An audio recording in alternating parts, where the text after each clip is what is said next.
사랑하는 성도 여러분, 지금 여러분들은 어느 자리에 어떤 모습으로 있습니까? 신령과 진정으로 예배드리러 가시는 주님의 말씀 앞에 한 걸음 더 나오셔서 온전함으로 예배드리시기 바랍니다. 다 같이 묵상 기도 드리시겠습니다.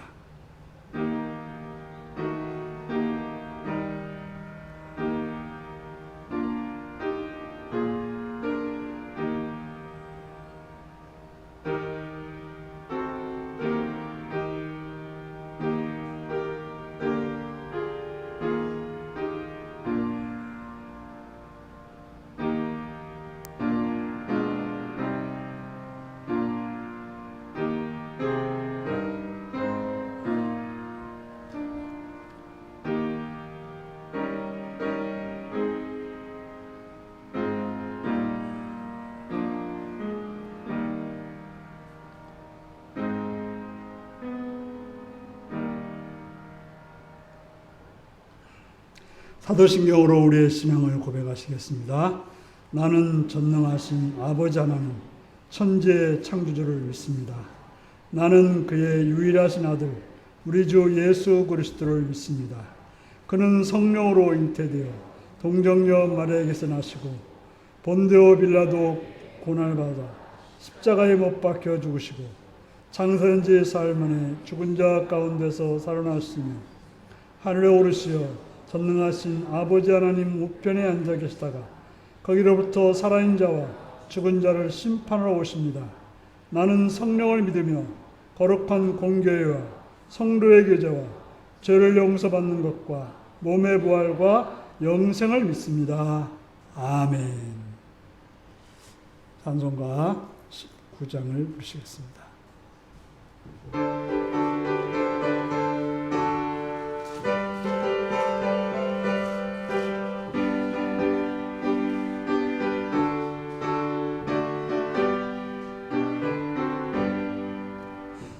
찬송하는 소리 있어 사람 기뻐하도다. 하늘 아버지의 이름 거룩거룩하도다. 세상 사람 찬양하자. 거룩하신 하나님께 할렐루야 할렐루야 할렐루야 아멘. 하나님의 나라 권세 영원토록 있도다. 하나님의 영광 나라 거룩거룩하도다.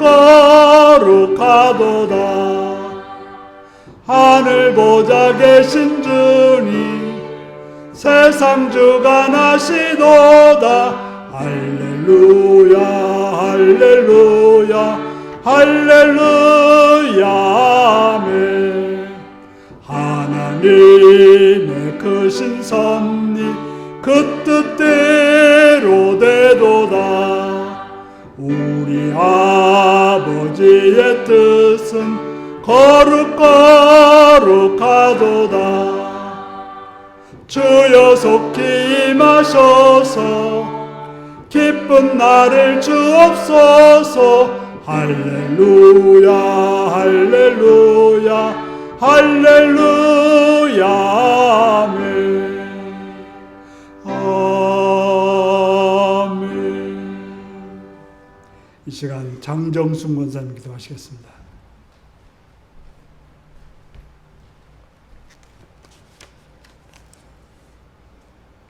사랑과 은혜가 풍성하신 하나님 아버지, 지난밤도 주님 품 안에서 잠잘 자게 하시고 우리들을 예배의 자리에 인도하게 하심을 감사합니다. 오늘 드려진 예배 가운데 신령과 진정으로 예배할 수 있도록 성령님 함께하여 주시고 하나님 홀로 영광 받아 주시옵소서. 하나님, 지난 한 주간의 삶을 돌아볼 때 하나님의 뜻을 이루기보다 내 생각, 내 욕심으로 살아온 시간이 많았음을 고백합니다. 용서와 자비를 베풀어 주시옵소서. 낙이 새끼의 주인처럼 주가 쓰시겠다 하실 때에 말없이 순종하는 삶의 자세가 되기를 소망합니다. 이 나라를 불쌍히 여겨 주시옵소서. 대통령 비롯하여 온 국민들이 하나님을 두려워하게 하시고 법과 질서를 지켜 하나님의 뜻이 이루어지는 나라가 되기를 소망합니다. 선교지도 함께 하셔서 하나님 말씀 전해지는 곳마다 많은 영혼들이 주님의 영접하는 백성들이 날마다 늘어나게 하소서. 선교사님과 동역자들에게도 하나님의 뜻이 아름답게 역사하여 주시옵소서.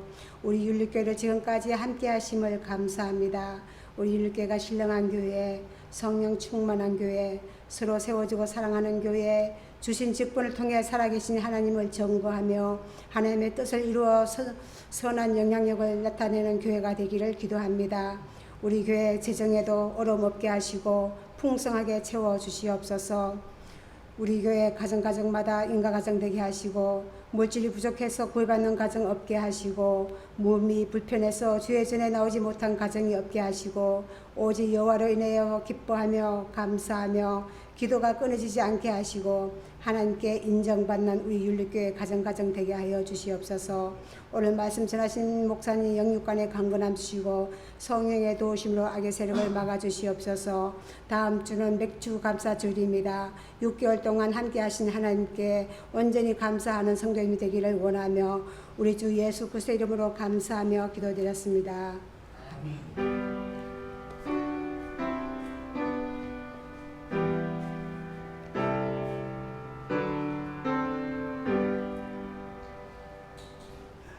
이 시간 우리에게 주신 하나님 말씀은 누가복음 19장 41절에서 48절까지 말씀입니다.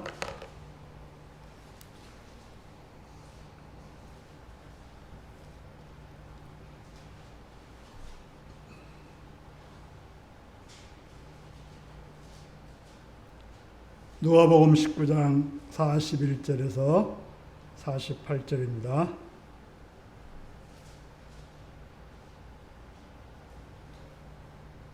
기도하시겠습니다. 가까이 오사 성을 보시고 우시며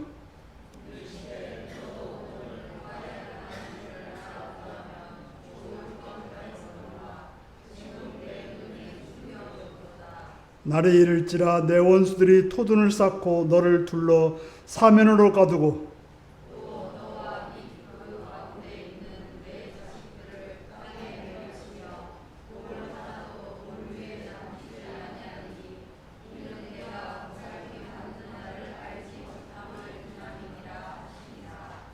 성전에 들어가서 장사하는 자를 내쫓으시며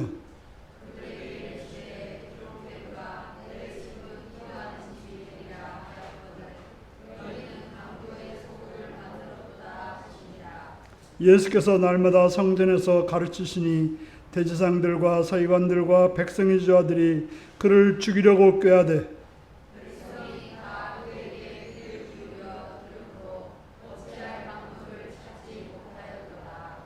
아멘. 시간 어린이를 위한 기도를 드리겠습니다. 참 좋으신 아버지의 사랑과 은혜를 찬양하며 감사합니다.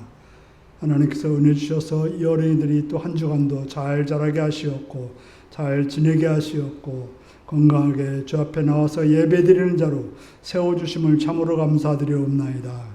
자비로우신 아버지 하나님 이 어린이들에게 복을 허락하시었고 건강함과 또한 마음의 기쁨과 편안함과 선함으로 인도하여 주옵소서. 아버지 하나님 지혜롭게 하시었고 밝게 하시었고 아름답게 하시었고 선하게 행할 수 있도록 주님 도와주시옵소서. 그들을 위해서 기도하는 부모님들과 조부모님들을 기억하시옵시며 이웃들을 붙들어 주셔서 선하고 바른 아름다운 영향을 끼치는 복된 자가 되도록 주여 도우시고 주여 함께 하시옵고 주여 인도해 주시옵기를 간절히 빌고 원하옵나이다. 선하신 아버지 하나님이여 그들이 거하는 곳에 하나님의 인도하심이 있어서 보호하심이 있어서 복되고 또 선하고 아름다운 일들이 있도록 도와주시옵고 악한 것들이 틈타지 못하도록 막아주시옵시며 오직 선하신 주께서 함께 하시고 인도하여 주옵소서. 예수님의 이름으로 기도드려옵나이다. 아멘. 다 같이 나서 찬송가 171장으로 찬양을 드리시겠습니다.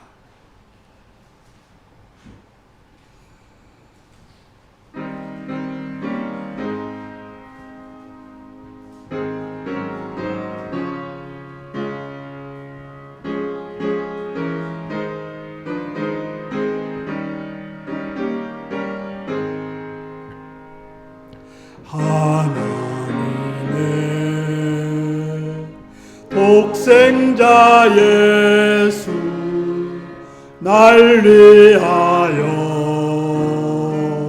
오시었네. 내 모든 죄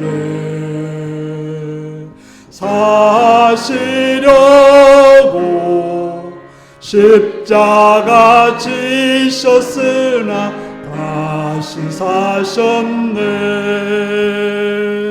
살아계신 주 나의 참된 소망 두려움이 사라지네.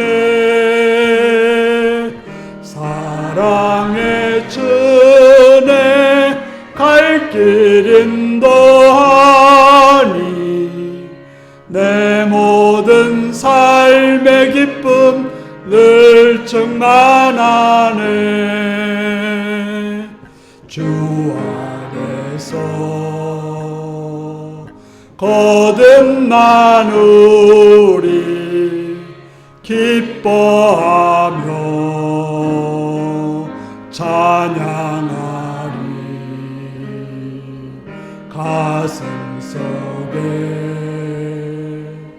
넘치는 확신 우리의 가는 길에 소망 넘치네. 살아계신 주 나의 참된 소망 두려움이 사라지네. 사랑의 춘에 갈 길 인도하니 내 모든 삶의 기쁨 늘 충만하네.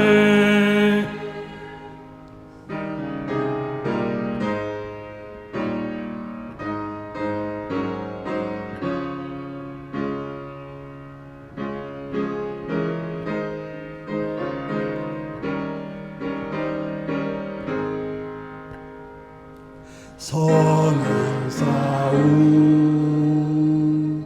다 마친 후에 우리 주님 배우리라. 사망권세 다 물리치고 주님이 다스리니 영광 넘치네. 살아계신 주 나의 참된 소망 두려움이 사라지네. 사랑의 춘에 갈 길 인도하니 내 모든 삶의 기쁨 늘 충만하네. 아멘.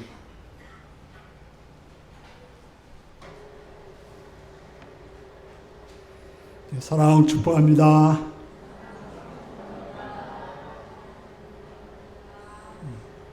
예수님을 사랑하십니다. 아멘 하시기 바랍니다. 아멘. 이 시간 말씀으로 은혜받기 원하시면 아멘 하시기 바랍니다. 아멘. 오늘은 누가복음 19장 41절에서 48절의 말씀을 가지고 평화가 없는 예루살렘 이라는 제목으로 말씀을 나누겠습니다. 오늘 말씀 제목이 무엇입니까? 예수님은 우리에게 너희는 세상의 빛이라 산 위에 있는 동네가 숨기지 못할 것이요 라고 말씀하셨습니다.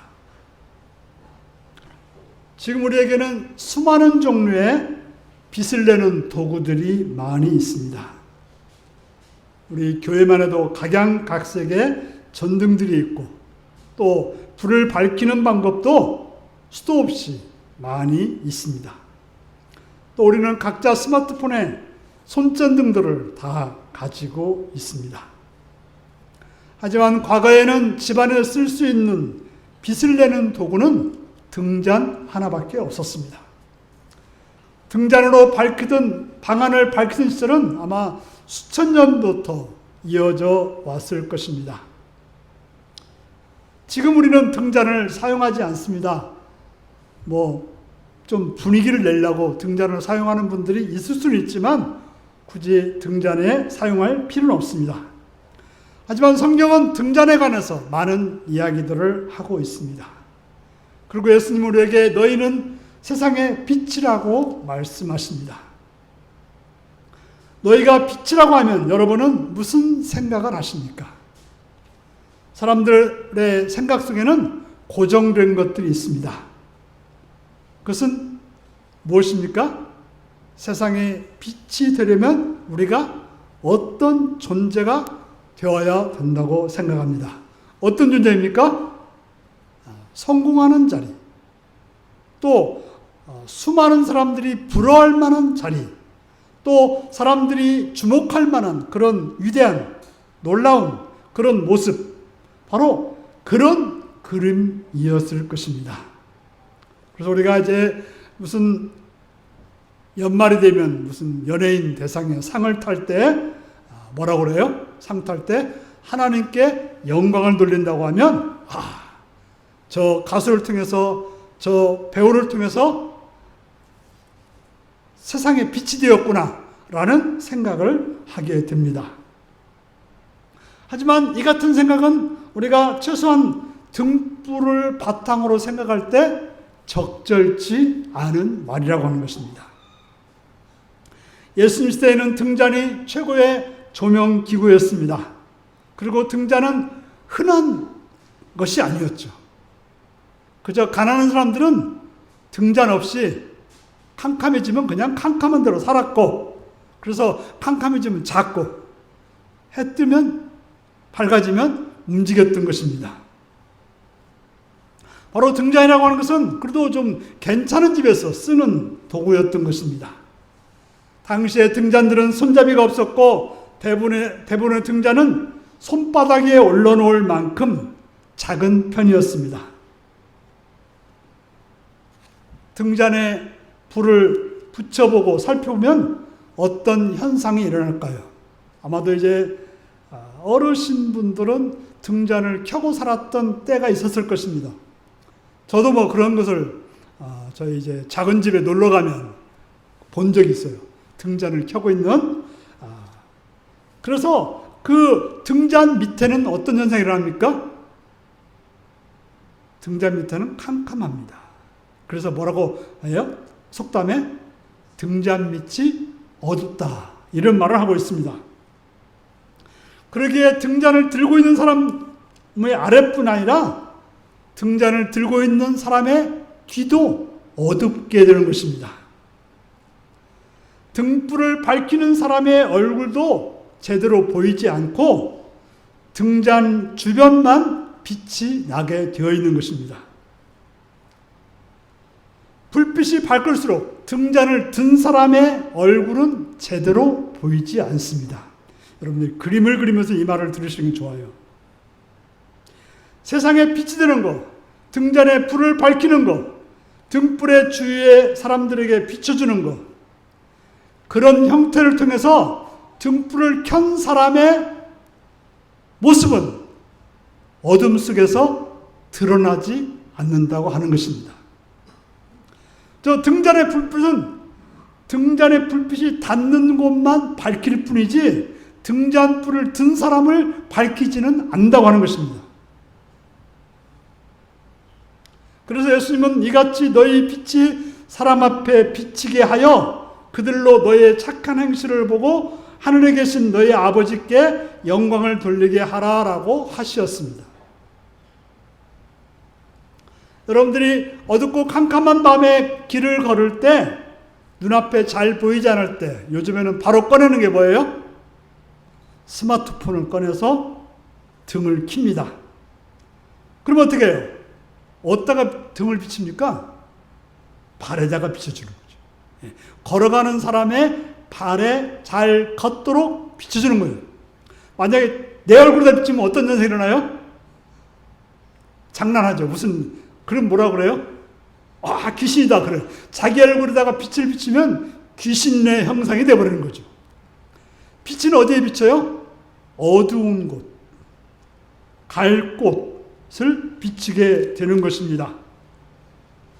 이렇듯 빛은 자신을 드러내지 않고 다른 존재, 다른 사람들이 갈 곳을, 어두운 곳을 밝히는 것이 빛이라고 하는 것입니다. 즉 빛은 사람을 비치게 하는 것이지 다른 사람 앞에 자기 자신을 비치지 않는다고 하는 것입니다. 우리는 세상의 빛으로 살아가려면 어떻게 생각한다고요? 남보다도 뛰어나고 또 모범이 되어야 된다고 생각하고 배웠습니다. 그래서 어떻게 해요? 빛이 되기 위해서 더 좋은 대학에 가고, 빛이 되기 위해서 더 좋은 직장에 가고, 빛이 되기 위해서 열심히 성공해서 세상에 빛이 되라고 말하고 있습니다. 이른바 실패자, 세상에 말하는 루저들은 절대로 빛으로 살아갈 수 없다고 여겨져 왔습니다. 그러다 보니까 세상의 빛으로 살아가려면 내가 뭔가 뛰어난, 위대한, 놀라운 그런 존재가 되어야 된다고 하는 강박을 느끼곤 합니다. 그런데 세상에 빛이 되는 조건이 따로 있었습니까? 그렇지 않습니다. 내가 가진 등불을 밝히는 것, 등불을 밝히는 것이지 내가 빛나는 것이 아니라는 거예요. 그래서 등불을 밝히는 사람의 옷차림이 화려한 거 상관없습니다. 등불을 밝히는 사람의 얼굴이 잘생기고 못생기도 상관없습니다. 등불을 밝히는 사람의 신발이 100만 원짜리든 이것이 상관이 없다고 하는 것입니다. 바로 나 자신을 갈고 닦아야 하는 것도 아닙니다. 키가 크거나 작거나 잘생겼거나 아니거나 옷차림이 멋있거나 그렇지 않거나 아무 관계없이 등불을 들여서 불을 밝히면 되는 것입니다. 세상에 빛이 된다고 하는 것은 내 존재가 바뀌어 빛이 되는 것이 아닙니다. 내가 가진 등불을 켜서 빛을 비추는 몫을 다하는 것, 그 역할을 실천하는 것이라고 하면 충분하다고 하는 것입니다. 그래서 여러분들이 삶을 통해서 예수님의 말씀을 따라서 행함으로 그 사람이 자기의 삶의 자리를 알아차렸다면, 그 사람이 힘을 얻었다면, 그 사람이 위로를 얻었다면, 그 사람이 도움을 받았다면 우리는 그의 빛이 되어 준 것입니다.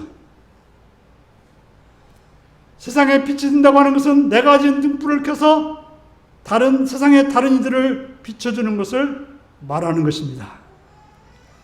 나 자신은 드러나지 않아도 누군가를 돋보이게 하며 감추진 역할을 하는 것입니다. 빛이 가지고 있는 것은 자신을 돋보이거나 두드리는 것을 뜻하는 게 아닙니다. 빛이라고 하는 것은 남을 밝혀주는 것입니다. 내가 주목받기 위해서 애를 쓰고 오는 것, 이건 빛이 아닌 것입니다. 또 남의 주목을 받고자 관종이라고 하죠. 관종짓을 하는 것도 아닌 것입니다. 그러니 빛이 되겠답시고 빛을 바라는, 그래서 미쳐 날뛰는 것을 발광한다고 하지 않습니까?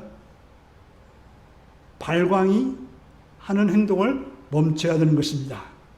등잔의 불빛은 그저 심지가 닿는 부분에 그 주변만을 비출 뿐인 것입니다. 대단하게 환하게 비치는 그런 빛이 아니에요. 요즘에는 빛이 아주 100m도 1000m, 보통 보면 위성에서의 빛이 우리가 별처럼 보이지 않습니까? 위성이라고 하면 산도 100km 이상은 있을 거예요. 그런데 그곳에 있는 불빛이 보인다는 거예요. 그래 얼마나 불이 바뀌었어요.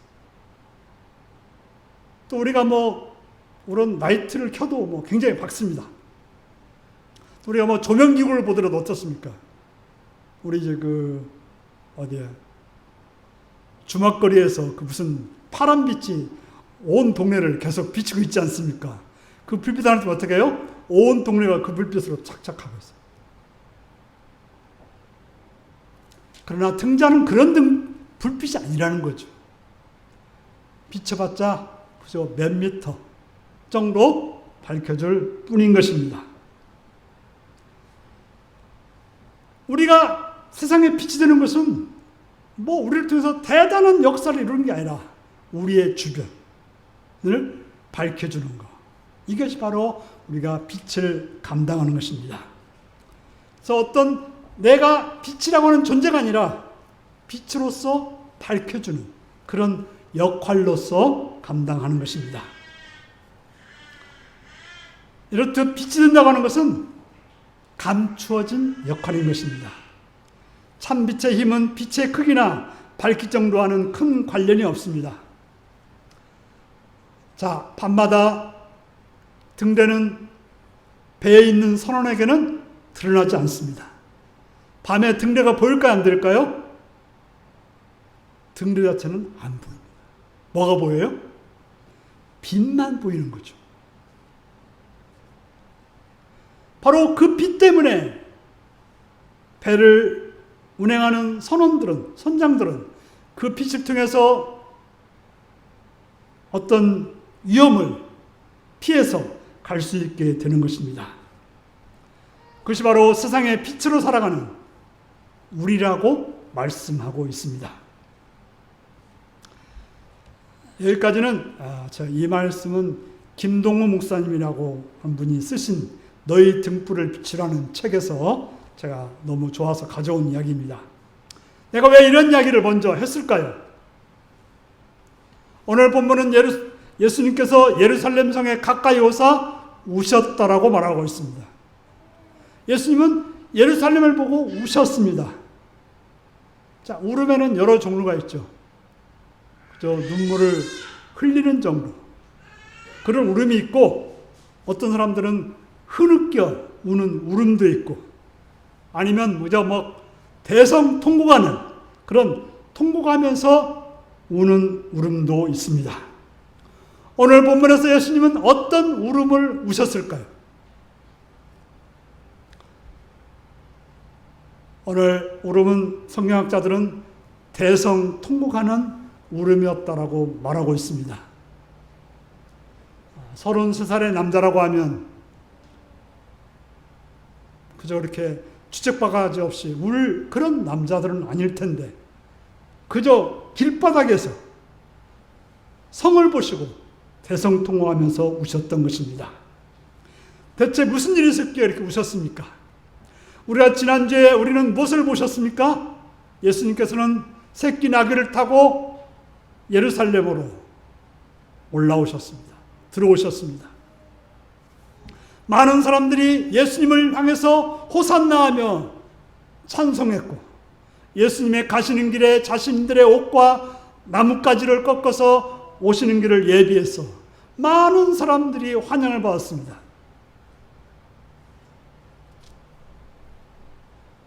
그렇게 오신 예수님이 어떻게 그런 예루살렘을 바라보면서 통곡하며 우실 수 있습니까? 어떻게 예수님이 하나님께 제사드리는 하나님의 백성이라면 꿈에도 그리워할 예루살렘을 보고 그렇게 우실 수가 있겠습니까?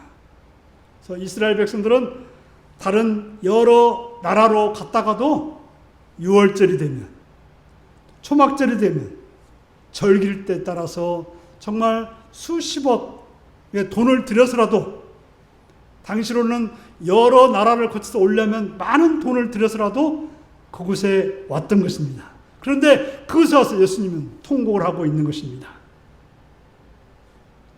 자, 오늘 설교 제목이 무엇입니까? 설교 제목이 무엇입니까? 네, 평화가 없는 예루살렘. 예루살렘이라는 말 자체가, 예루라고 하는 것은 어떤 터나 기초라는 뜻입니다. 살렘은 우리가 살롬이라고 하지 않습니까? 그 살롬의 변형 말이에요. 그러니까 무슨 말이에요? 평안, 평강, 평화, 이런 뜻인 것입니다. 다시 말해서 예루살렘이라고 하는 것은 평화의 땅, 평화의 터, 평화의 기초, 평강의 땅이라는 말인 것입니다.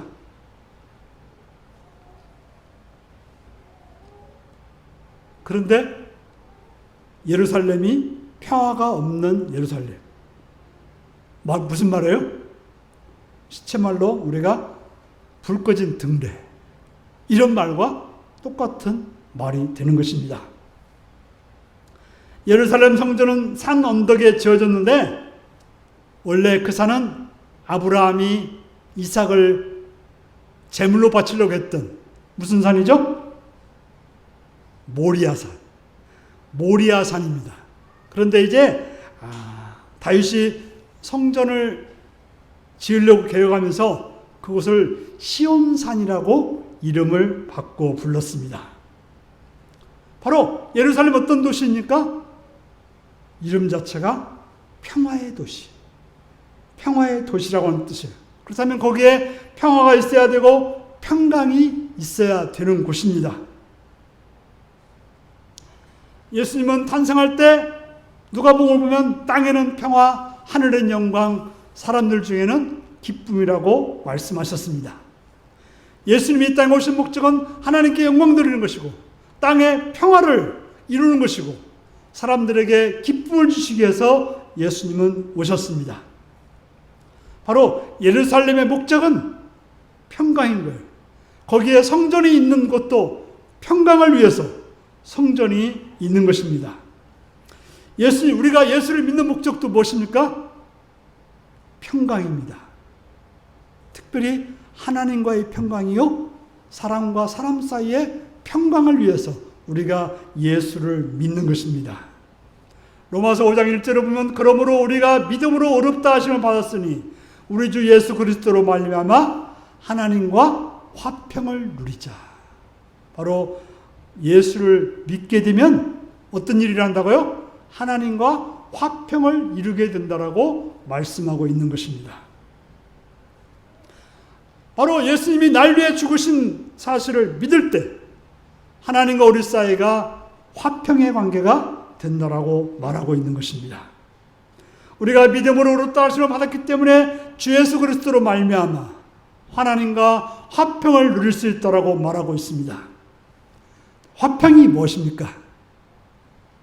그저 걱정 없고 아무런 문제가 없는 것을 화평이라고 말할까요? 그렇지 않습니다. 화평이라고 하는 것은 관계 개념입니다. 평화, 그렇죠? 평화나 화평 같은 말이죠. 자, 왜 인류가 타락했을까요? 그것은 우리가 창세기 3장을 보면 하나님과의 관계가 깨졌기 때문에 인류가 타락하게 된 것입니다. 첫 아담이 죄를 지어서 에덴 동산을 쫓겨났습니다. 그래서 그들은 고통을 당하고 죽게 되었습니다. 왜요? 하나님과 화평의 관계가 깨졌기 때문에. 하나님과 화평하게 되면 에덴 동산에서 기쁘고 즐겁고 살았을 것입니다. 그 화평이 깨졌기 때문에 예수님이 이 땅에 오셔서 겟세마네 동산에서 십자가에서 우리를 대신해 죽으심으로 하나님과 우리 사이가 화평케 되었다라고 말씀하고 있어요. 아담이 에덴 동산에 쫓겨났는데 예수님이 겟세마네 동산에서 죽으심으로 우리로 하여금 다시금 하나님과의 평화의 동산 에덴 동산으로 이끌게 된 것입니다. 그래서 예수님이 부활하신 후에 제일 먼저 하신 일이 무엇입니까? 요한복음을 보면 제일 먼저 하신 일이 뭐예요? 제자들을 찾아가가지고 무슨 말을 먼저 해요? 너희에게 평강이 있을지어다. 너희에게 평화가 있으라고 말했던 것입니다. 왜 그렇습니까? 예수님께서는 하나님과 우리 사이에 깨어서 평화가 깨졌을 때 십자가의 죽으심으로 평화의 관계를 이루었다라고 제 아들에게 알려주신 거예요. 내가 이미 이제 십자가에 죽어서 부활해서 하나님과 나 사이에 너희 사이에 평화가 됐으니까 그 평화를 누리라고 알려주셨던 것입니다. 그런데 오늘 왜 예수님이 예루살렘에 가까이 오셨습니까? 무엇이라고 하시면 오셨습니까? 너도 오늘 평화에 가는 일을 알았더라면 좋을 뻔하였거니와 지금 내 눈에 숨겨졌다도와. 너희들이 이 평화의 도시에서 평화를 알았더라면 참 좋았을 텐데 지금 너희 눈에 숨겼다는 거예요. 다시 말해서 숨겼다는 말은 그들이 지금 평화롭지 않다고 하는 것입니다. 하나님과 관계가 깨져 있다고 말하고 있는 것입니다. 그들은 평화에 관한 일을 알지 못합니다. 평화에 관한 일이 그들에게 없습니다. 그들은 평화에 관한 일을 모릅니다. 예루살렘은 뭐가 있는 곳입니까? 예루살렘 성전이 있는 곳입니다. 왜 성전이 그곳에 있습니까? 바로 하나님과 이스라엘 백성 사이에, 이 땅의 백성 사이에 평화를 이루기 위한 공간이 성전인 것입니다. 하나님의 성전은 어떤 곳입니까? 거기에는 법궤가 있습니다. 법궤라고 하는 것은 하나님의 임재의 상징인 것입니다. 그런데 그 예루살렘에 하나님이 없는 것입니다. 성전은 하나님께 기도하는 곳이었습니다. 그런데 성전에서 하나님께 기도하지 않았습니다. 성전은 하나님의 말씀을 듣는 곳입니다. 그런데 하나님의 말씀은 선포되지 않고 하나님 말씀을 들으려고 하지 않았다고 하는 것입니다. 오늘 본문에서 성전은 어떤 장소가 되고 말았습니까? 장사하는 곳이 되고 말았다. 그들은 핑계를 댑니다. 성전에서는 로마의 화폐로는 하나님께 예물을 드려서는 안 된다. 하나님께 제사를 드려서는 안 된다. 그래서 그 당시는 로마 화폐가 소통되고 있기 때문에 로마 화폐를 가지고 성전에 와서 무슨 제물이나 어떤 헌금을 하려면 성전 세겔로 바꾸어서 드리라고 했어요. 그러면 만약에 같은 비율로 바꿔주면 되는데 쉽게 말하면 100만 원을 가져가면 성전 세겔은 한 80만 원만 주는 거예요. 그러니까 가만히 앉아서 어떻게 해요? 폭리를 취하고 있었던 것입니다. 그리고 또 백성들이 양이나 재물을 자기 집에서 가져오면 트집을 잡는 거예요. 이거 흠이 있어서 안 돼. 절대로 흠이 있는 것은 드려서는 안 된다고 하거든요. 보통 재물을 가져온 사람이 자기 집에서 가장 좋은 흠이 없는 걸 가져왔음을 불구하고 이거 털 색깔이 이상해, 눈 색깔이 이상해, 발톱이 어때 하면서 말도 안 되는 말로 트집을 잡아가지고 이걸로 안 되니까 성전에 있는 양과 소를 가지고 제사를 드리려고 하는 거예요. 그것도 어떻게 해요? 만약에 양 한 마리가 100만 원이라면 100만 원 받아야 되는데 200만 원 받는. 자, 그것을 누가 했느냐? 제사장들이 사람을 시켜서 했던 거예요. 제사장들과 그 사두개인들, 이스라엘 사람들의 배를 불리는 그런 일을 했다라고 말하고 있는 것입니다. 그래서 성전은 하나님을 만나는 장소가 아니라 하나님의 백성들이 착취를 당하는 장소가 되고 말았습니다. 제사장들이 하나님과 백성들을 중보해 주는 장소가 아니라 백성을 착취해서 자신들의 배를 부르는 곳이 되고 말았던 것입니다. 바로 장사하는 곳으로 이익을 얻는 곳이 되었다는 것입니다. 성전은 제사장들과 종교지자들의 이익을 창출하는 것이 되어 버리고 말았다라고 말하고 있습니다. 성전은 기도하는 곳, 하나님을 만나는 곳이어야 되는데 가난한 백성들의 돈을 착취하는 강도의 소굴이 되었다라고 예수님이 말씀하고 있습니다. 우리가 이제 구약 성경에서 보면 솔로몬이 성전을 멋지게 잘 지었지만 그들이 하나님을 떠나서 하나님 말씀대로 행하지 않았을 때 바벨론에서 멸망하고 말았습니다. 또 학개와 스가랴가 열심히 포로에 돌아와서 성전을 지었지만 또 그들이 타락함으로 인해서 그 성전도 다 무너지고 말았습니다. 그래서 헤롯이 또 성전을 멋지게 지었어요. 그때보다 훨씬 더 크고 아름답게 지었습니다. 그런데 예수님이 그것을 보고서 그들이 멸망당할 거라는 사실을 알게 된 것입니다. 왜냐하면 세상에 빛이 되어야 되는데 세상에 빛이 되기보다는 자신들의 배만 부르는 자기들의 얼굴에다가 빛을 비춰가지고 이상한 행동을 하는 그러한 장소가 되어버리고 말았기 때문에 그래서 자기들은 빛나고 제사장들이 해야 될 일이 뭐예요? 백성들을 빛나게 해야 되는데 자기들만 빛난 거예요. 백성들로 하여금 하나님을 만나서 영광 돌리게 해야 되는데 자기들의 영광을만 돌리는 그런 일을 하게 했고 그래서 백성들은 점점 피폐해져 가는데 어두워져 가는데 자기들만이 빛나져 가는 자기들의 부만을 드러나는 그런 현상이 일어났던 것입니다. 성전은 그 어느 성전보다 크고 화려했습니다.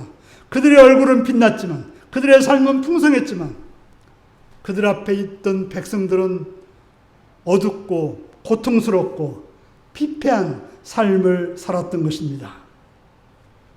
그러면서 그들은 제사장이라고 했고 율법학자라고 했고 지도자라고 했고 어른이라고 했던 것입니다. 우리가 어른이라면 어떻게 해야 돼요? 어린 사람들을 빛나게 해줘야 돼요. 우리가 힘 있는 자라고 하면 힘없는 사람들을 도와줘야 되는 거예요.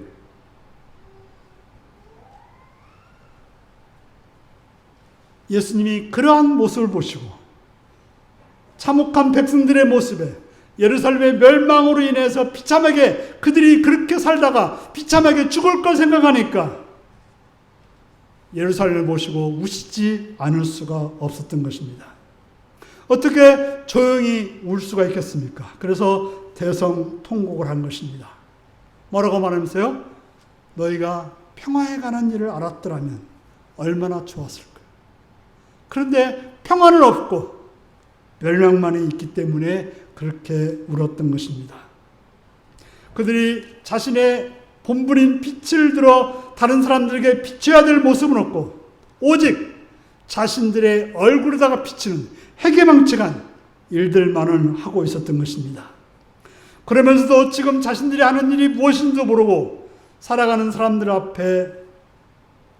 앞에서 예수님은 통곡할 수밖에 없었던 것입니다. 우리가 알다시피 역사적으로 AD 70년경에 로마의 디도 장군이 와서 그 성을 완전히 다 멸절시키고 거기 있는 성 안에 있는 사람은 다 죽이고 성들은 완전히 허물어 버렸던 것입니다. 바로 그들을 못 도망가기 위해서 성 주변을 토둔을 쌓아가지고 도망갈 수도 없이 다 죽고 말았던 것입니다.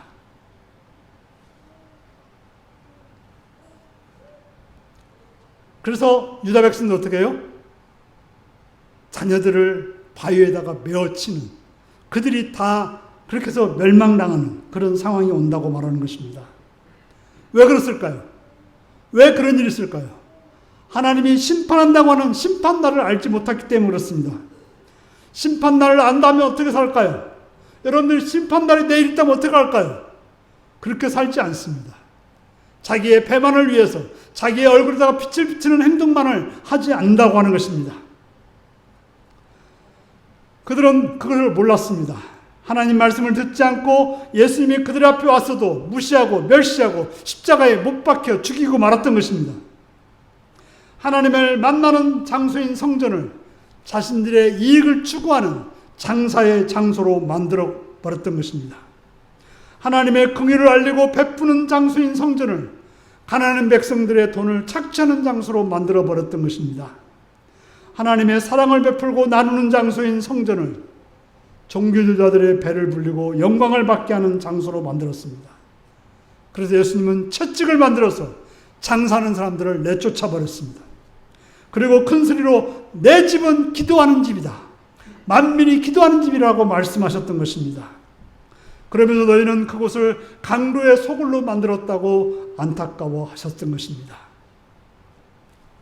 예수님은 그런 자들에게 분노하십니다. 우리가 예수님이 분노하셨다고 하니까 우리와 같은 분노로 생각할 경향이 있어요. 여러분들 화가 날 때 어때요? 화가 언제 났는지도 모르게 화가 올라오죠? 그러나 예수님 분노는 그런 분노가 아닙니다. 계획된 분노예요. 그저 확 올라온 것이 아니라 분을 내신 거예요. 계획해서. 우리가 이제 제대로 깨어 있다면 그럴 수 있어야 돼요. 그냥 분노에 내가 사로잡힌 게 아니라 내가 분노를 이용해서 어떤 일을 해야 될 때가 돼야 되는 것입니다. 예수님이 그렇게 성전에 가서 막 난리를 쳤지만 그 당시에 대제사장들과 율법학자들과 백성주자들은 예수님을 어떻게 하지 못했다고 하는 것입니다. 그들은 열심히 예수님을 잡아주길 궁리를 했지만 그것을 실천하지 못했습니다. 왜 그랬을까요? 여론이 좋지 못했기 때문에 그렇다고 말하고 있습니다. 백성들은 지금 누구에 빠져 있습니까? 예수님께 빠져 있어요. 그래서 예수님을 해치면 그들이 자기들을 해칠까 봐서 반란이 날까 봐서 그렇게 하지 못했던 것입니다. 중요한 것은 진실이나 진리가 아니라 그들은 여론이 중요했던 것입니다. 빌라도도 그랬죠. 빌라도도 예수님이 죄가 없다는 사실을 알았지만 백성들이 반란을 일으킬까 봐서 예수님을 십자가에 못 박도록 놔두었다는 사실인 것입니다. 사랑하는 성도 여러분, 여러분들의 지금 삶을 통해서 무엇을 하고 있습니까?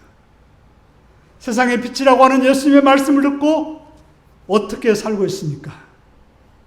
지금 여러분의 삶이 다른 사람을 살리고 다른 사람의 길을 밝혀주고 다른 사람의 연약함을 도와주고 다른 사람의 부족함을 채워주고 있습니까? 혹시 그렇지 않고 나의 얼굴에 빛을 비추고 그래서 나를 드러내고 나를 높이고 나를 영광스럽게 한다면 어떻게 될까요? 비록 돈이 많고 높은 지위에 있다 해도 많은 사람의 칭송을 받는다 해도 예수님이 그런 나를 채찍을 들어 치실 것이고 예수님이 나를 보고 통곡하실 것입니다. 결국 예루살렘이 멸망했듯이 그곳 사람들이 처참하게 멸망했듯이 내 삶도 그런 멸망으로 가게 되는 것입니다. 우리가 예수를 믿는 것은 멸망하려고 예수를 믿는 것은 아닌 것입니다. 말씀을 통해서 말씀을 따라서 삶을 살게 되면 그것이 빛이 되어서 나의 착한 행실 하나가 다른 이에게 위로가 되고 도움이 되고 힘이 되게 되는 것입니다. 여러분들은 하나님과 평화를 이루고 있습니까? 제사함 받아서 말씀을 따라 살고 있습니까? 지금 내가 돈이 얼마나 있는가, 내 환경이 얼마나 좋은가, 내가 어떤 위치에 있느냐, 이것이 중요한 것이 아닙니다. 중요한 것은 하나님과 화평의 관계가 되어서 빛을 발하고 있는가 하는 것입니다. 다른 사람들에게 빛을 비추고 있는가 하는 것입니다. 예수님의 말씀 들은 세상에 빛이 되어 너의 착한 행실을 보고 하늘에 계신 하나님께 영광 돌리는 삶이 되시기를 예수님의 이름으로 축원합니다. 아멘. 기도하겠습니다.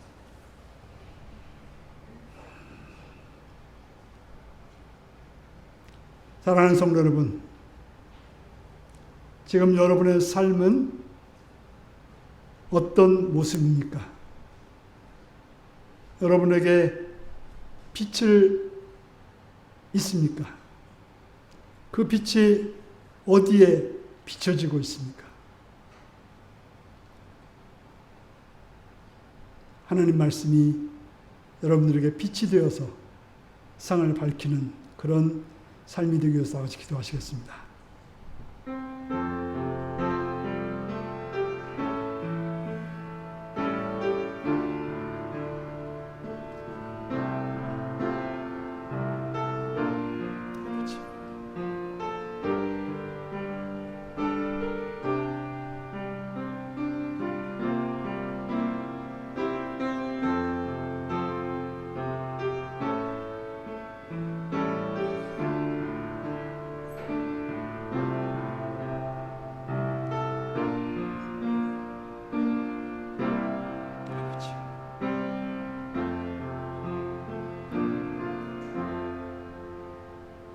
하나님 아버지, 우리는 내가 빛이 되어서 뭔가를 할 수 있다라고 생각했지만,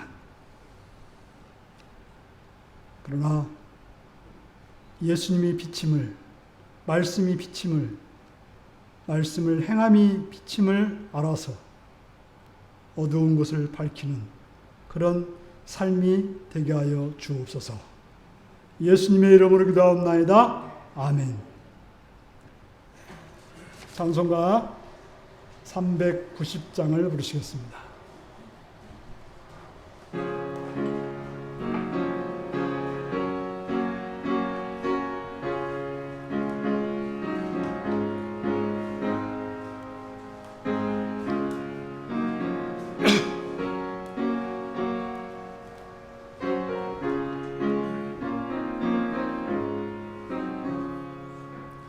예수가 거느리시니 즐겁고 평안하구나. 주야의 자고 깨는 것 예수가 거느리시네. 주 나랑 상들 보시고 날진히 거느리시네. 주 나랑 상들 보시고 날진히 거느리시네. 때때로 괴로움 당하면 때때로 기쁨 누리네. 풍파 중에 지키시고 평안히 인도하시네. 주 나랑 상들 보시고 날진히 거느리시네. 주 나랑 상들 보시고 날진히 거느리시네. 내 주의 손을 붙잡고 천국에 올라가겠네. 괴로우나 즐거우나 예수가 거느리시네. 주 나랑 상들 보시고 날진히 거느리시네. 주 나랑 상들 보시고 날진히 거느리시네. 이 세상 이별할 때에 마귀의 권세 이기네. 천국에 가는 그 길도 예수가 거느리시네. 주 나랑 상들 보시고 날진히 거느리시네. 주 나랑 상들 보시고 날진히 거느리시네. 아멘.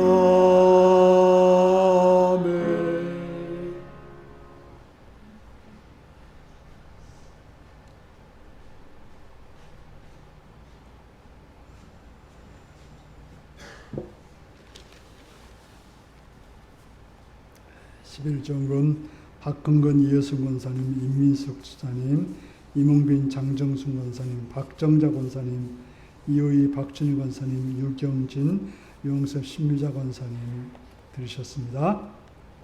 감사한금 이몽빈 장로님, 장정순 권사님 드렸습니다. 예배드리게 하시면 감사합니다. 범사에 감사합니다. 제갈연기 드렸습니다.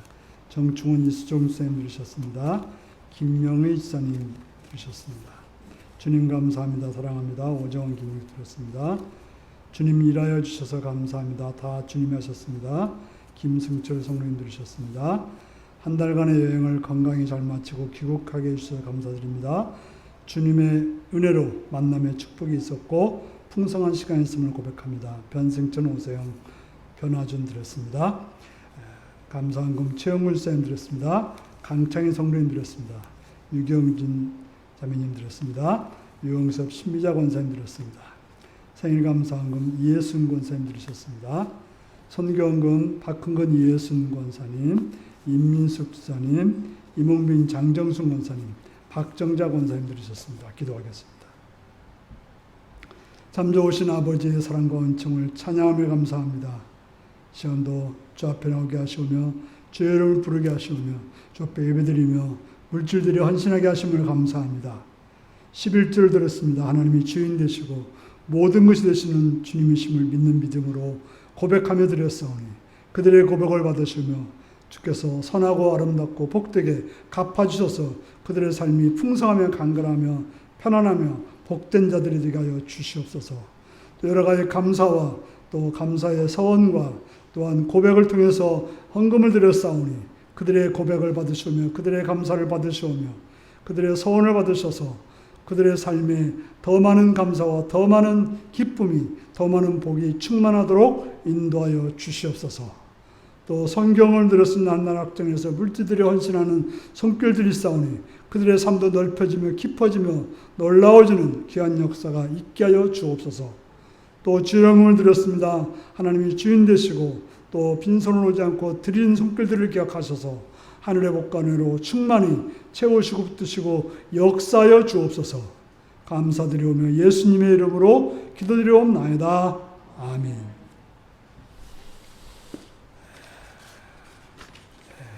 교회 소식입니다. 다음 주는 맥주 감사 주일로 드립니다. 6개월 동안 함께 하신 하나님, 또 추수케 하신 하나님께 감사하는 이런 성도님들이 되시기를 바랍니다.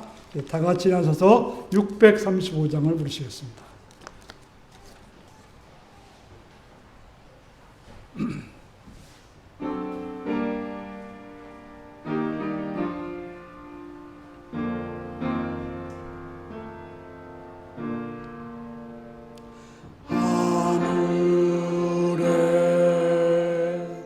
계신 아버지 이름 거룩하사 주님 나라 임하시고 뜻이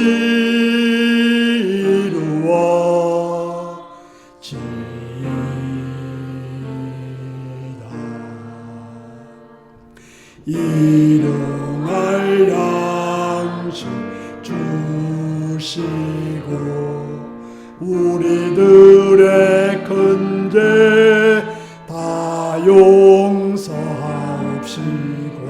또 시험에 들게 마시고 악에서 구원하소서.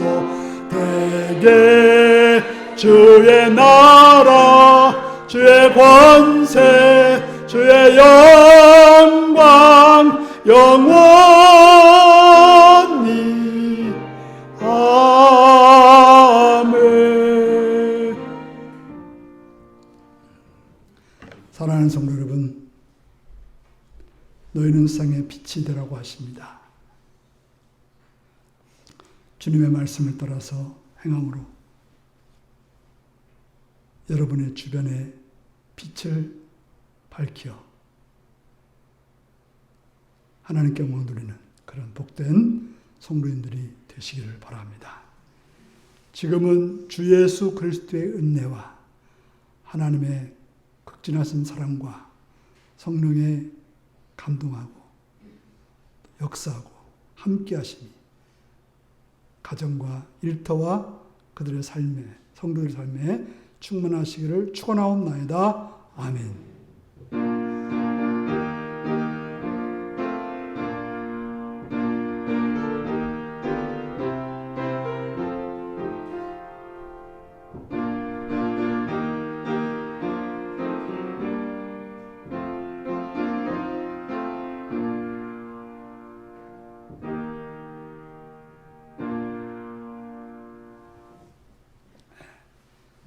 작은 빛이지만 주변에 빛을 비추는 삶을 살겠습니다.